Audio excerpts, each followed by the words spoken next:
If you look at my channel, two things should be obvious. First, I've loved Souls games for a very long time. Two, I'm a VR enthusiast, but I only got into it recently.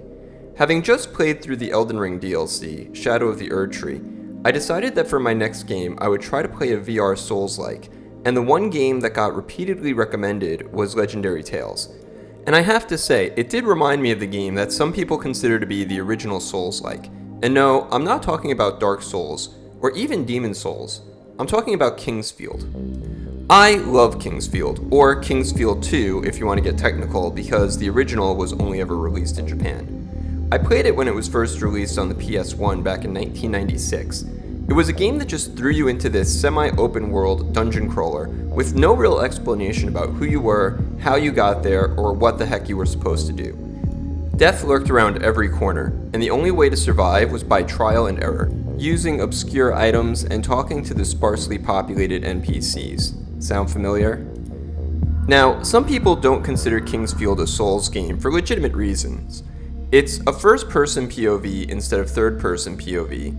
There's no multiplayer functionality, and, most importantly, Hidetaka Miyazaki had nothing to do with the game. However, it's a matter of fact, not opinion, that Kingsfield definitely influenced the ideas behind Demon Souls. In any event, this isn't a video about Kingsfield. If you want to learn more about Kingsfield, then I highly recommend an Iron Pineapple video that I'll link to in the description below.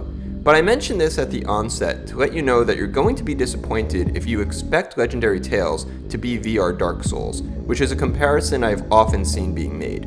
It's more VR Kingsfield, but that's not necessarily a bad thing, and I'll explain why at the end of this video. Legendary Tales offers a tutorial that will walk you through the basic controls, including how to use items and equipment. The tutorial also does a good job of teaching you combat mechanics, and the fighting in this game is a lot of fun. It eases you in with slow and methodical combat against skeletons, and then throws a curveball at the end by overwhelming you with a swarm of enemies and a boss. And I mean, talk about lulling you into a false sense of security. This guy starts dashing and dodging away from your attacks, and then he even taunts you, like, come on, let's go. Look at this sequence of events. It looks like we're actually having a sword duel, and when I finally won, it felt so satisfying. Unfortunately, the tutorial doesn't cover a lot of the finer details of how to play the game.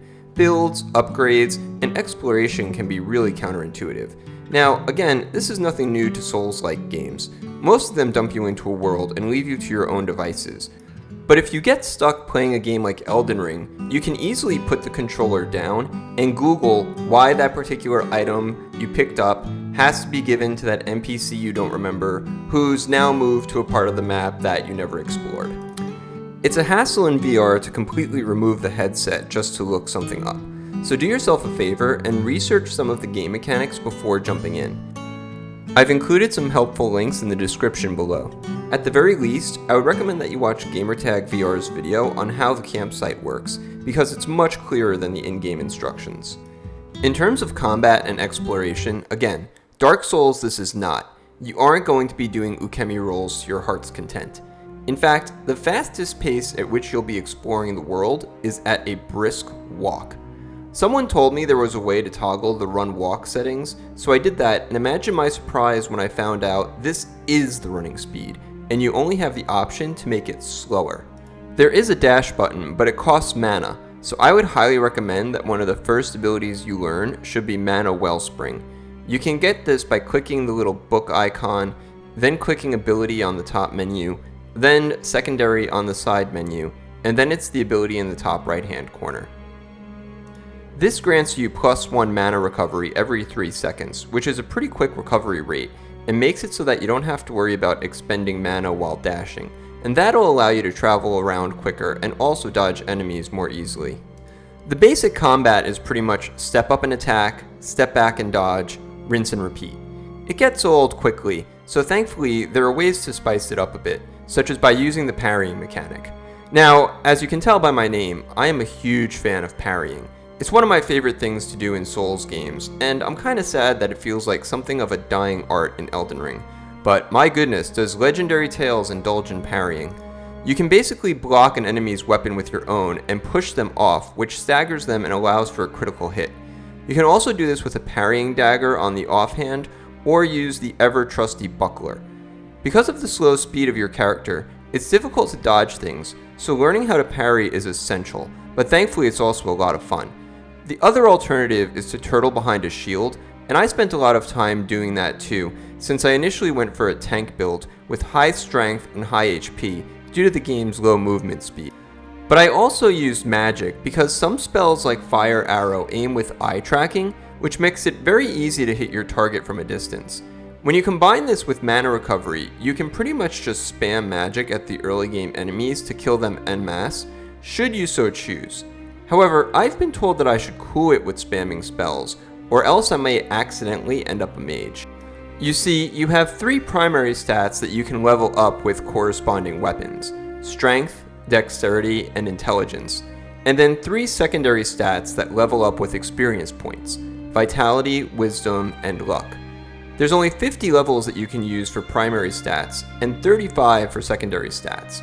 So, if you're spamming spells non-stop, your intelligence is going to level up quickly, and you may not have many levels left for something else like strength. Some people are dedicated min-maxers, and others say it's not so bad to do a hybrid build, but whatever you decide, just be aware that your weapon use will ultimately dictate your character class. You should spend some time exploring and leveling up before facing the first boss, because he kicked the crap out of me multiple times. In typical Souls-like fashion, they dial it up to an 11, whereas before you were fighting some skeletons and ghouls with predictable movesets, all of a sudden this guy starts throwing axes at you and spinning through the air. Did I mention that your character moves incredibly slow in this game? Yeah, that turned out to be a huge problem for me, because it was nearly impossible to get away from this guy's flurry of attacks, even with the dash button. And if you run too far away, he respawns to his original location and gets all his health back.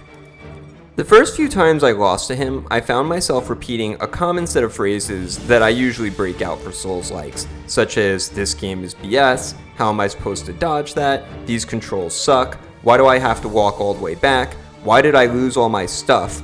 But as I got used to his attack patterns and started to find openings, my confidence began to rise. And when I finally beat him, I breathed a huge sigh of relief and felt an enormous sense of accomplishment. And to me, a good Souls-like will always lead you through that roller coaster of emotion. This is not to excuse some of the bad mechanics in this game, many of which are not self-evident.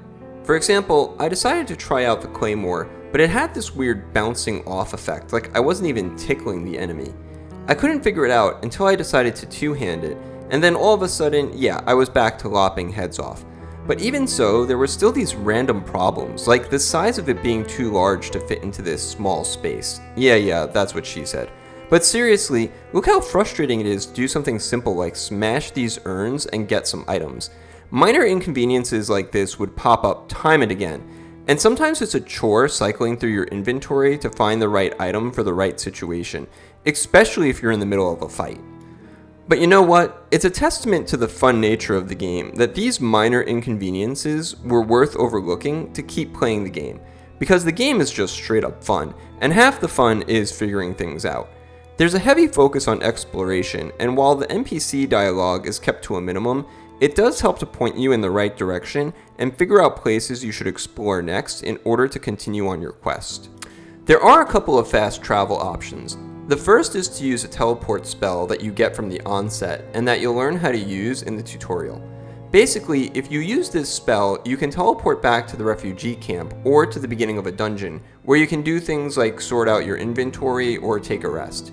If you step back through the portal, it'll return you to where you left off, which is pretty nice.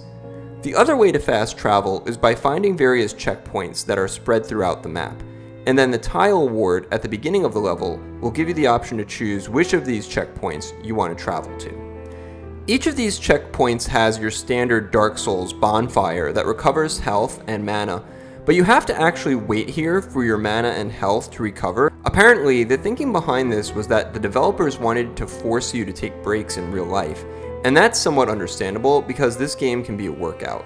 Having said that, I feel like they could have left it to the discretion of the player as to when they needed to take breaks. They really should just give you the option to fully recover and get back to adventuring. Speaking of adventuring, let me talk a bit about co-op, because it's one of the most fun parts of any dungeon crawler or Souls-like, and thankfully, Legendary Tales does have a co-op mechanic. At the start menu, you can choose to host a multiplayer game or to join someone else's.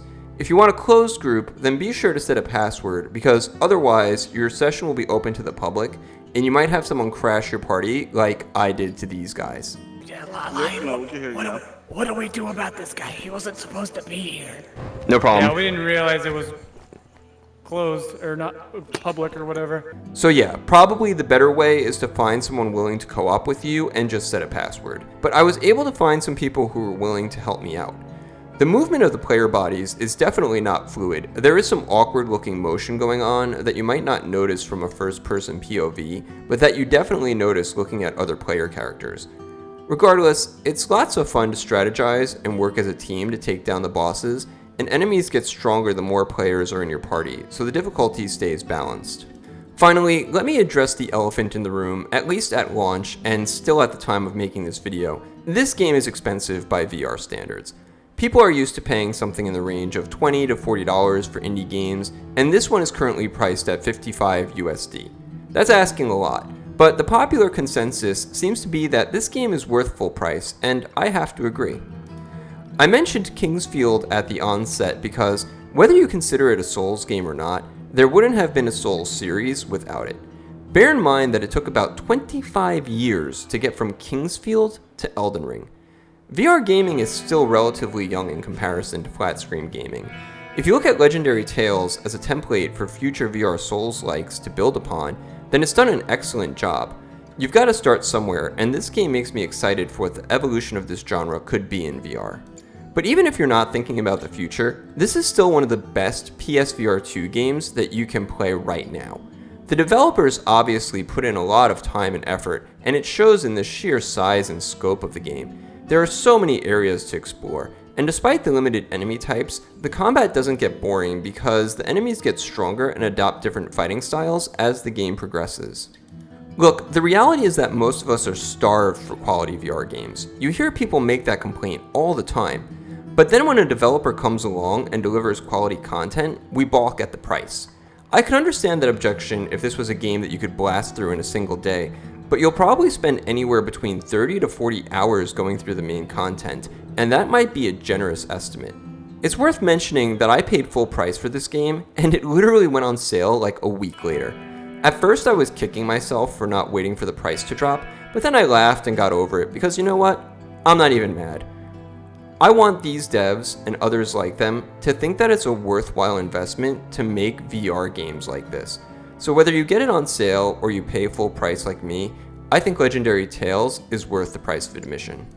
I hope you enjoyed this video, and if so, please be sure to hit that like button and also hit subscribe if you want to see more VR content. Next month, I'm excited to try PC VR with the PSVR 2, and I'm planning to make some videos about it, so stick around for that if you're interested, and I hope to see you then. Take care.